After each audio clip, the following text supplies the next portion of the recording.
ওম জয় মা জগদীশ্বরী। বন্ধুরা, আশা করি আপনারা সকলে ভালো আছেন। আপনার ভালো থাকা নিয়েই কিন্তু আমার প্রত্যেকটা এপিসোডে আসা। তাই আজকে যে বিষয়টা নিয়ে আলোচনা করবো, বিগত 4-5টা এপিসোড দিয়ে বলেছি আমি।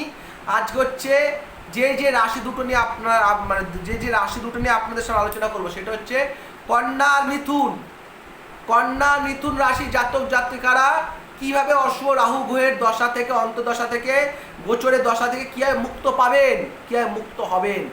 কারোর কাছে এতদিন যা পাননি, আজকে সামান্য 2-3 মিনিটের এপিসোডে কিন্তু আপনি পেয়ে যাবেন।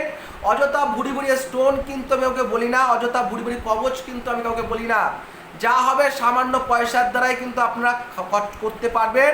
অযথা আপনি কিন্তু কারোর কাছে দৌড়াদৌড়ি করার কিন্তু কোনো দরকার নেই। তাই চ্যানেলটাকে অবশ্যই সাবস্ক্রাইবটা করে নেবেন, আর যত বেশি সংখ্যক শেয়ারটা করবেন, যাতে সবাই দেখতে পারে। আর স্বল্প উপায় যে আপনার হাতের নাগালের মধ্যে আপনি পেয়ে যাবেন, যে সাময়িক উপায় দিয়ে কিন্তু আপনি আপনার জীবনটাকে ভালো মতো, সুস্থ মতো গড়ে তুলতে পারবেন। আর চিরদিনের মতো যদি প্রতিকার পেতে হয়, চিরকালের জন্য যদি প্রতিকার পেতে হয়, তাহলে কিন্তু অবশ্যই একবার হলো যোগাযোগ করবেন। নিচে ফোন নাম্বার আছে, ফোন নম্বরটায় ফোন করে।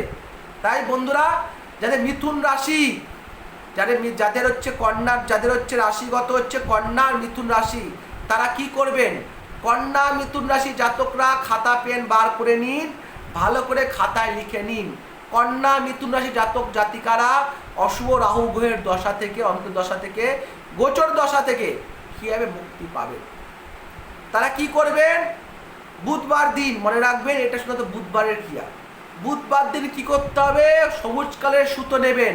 সবুজ কালের সুতো বুধবার দিন কি করতে হবে? 7টা পাল্টা করে নেবেন।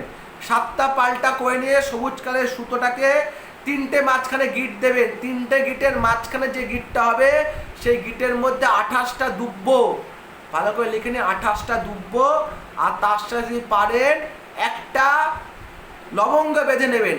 28টা দুব্ব আর তার সাথে একটা লবঙ্গ মাঝখানে ঢুকিয়ে, দুব্বটা মাঝখানে সুতোর মধ্যে দিয়ে বেঁধে নেবেন। বোঝা গেল? একটা লবঙ্গ দিলেন আর 28টা দুব্ব মাঝখানে দিয়ে 3টে গিটের মাঝখানে, সবুজ সুতোর মাঝখানে বেঁধে নেবেন। বেঁধে নিয়ে বুধবার দিন ডান হাতে, ছেলেরা ডান হাতে আর মেয়েরা বাঁ হাতে সেই সুতোটাকে ধারণ করবেন। এভাবে আপনি 28টা বুধবার বা 48টা বুধবার যদি করতে পারলে খুবই ভালো, বা 108টা বুধবারও করা যায়। যত বেশি সংখ্যক করতে পারবেন, মনে করবেন আপনার জীবনে রাহুর দশা কিন্তু কমতে বাধ্য। এটা কিন্তু সামান্য প্রতিকার, এটার জন্য কিন্তু আপনার হাজার হাজার টাকা কিন্তু খরচা করার কোনো ব্যাপার নেই। তাই অবশ্যই যারা মিথুন রাশির জাতক জাতিকারা আর কন্যা রাশির জাতক জাতিকারা অবশ্যই করবেন। দেখবেন অবশ্যই গণেশজির আশীর্বাদে আপনার জীবনে কিন্তু রাহুর দশা থেকে কিন্তু আপনি আস্তে আস্তে মুক্তি পাবেন। আর অবশ্যই আপনাদের সমস্যাগুলো শেয়ার করবেন। যা সমস্যা আছে তার সঠিক প্রতিকার পেতে হলে কিন্তু একটাই নাম, তান্ত্রিক রুদ্র। তাই আজকের মতো এখানেই রাখি। নেক্সট এপিসোডে আপনার সাথে আবার দেখা হবে। সকলের মঙ্গল হোক, সকলে ভালো থাকবেন। ওম জয় মা জগদীশ্বরী।